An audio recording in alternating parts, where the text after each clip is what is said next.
sunetul trâmbiței cerești. O ceață groasă plutea lin peste câmpii.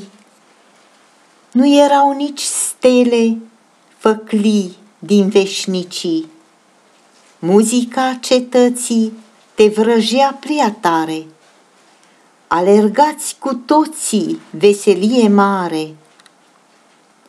O vioară încet plânge în gândul meu, oprește-te din drum, te strigă Dumnezeu. El stăpânește peste neamuri al tău gând, Domnul stăpânește în cer și pe pământ. Și pasul mi se oprește din alergare, se întoarce pe câmp, e tăcere mare. Eu singur am rămas între cer și pământ, începe să sufle vântul Duhului Sfânt.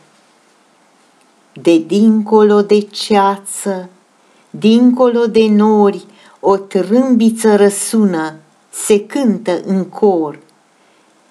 Chemare-i pentru suflet, e cântec duios, trâmbița anunță că s-a născut Hristos. Cum slava înconjoară tronul sfânt de sus, pacea să coboare, căci s-a născut Isus. Bucuria soarelui de dimineață să-ți umple inima întreaga viață.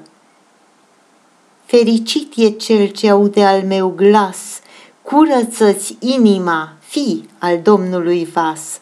Să audă toți trâmbița cu glas duios, bucurie să ai, că s-a născut Hristos. Ceața groasă s-a ridicat de pe câmpii, pe cer clipesc stele, făclii din veșnicii.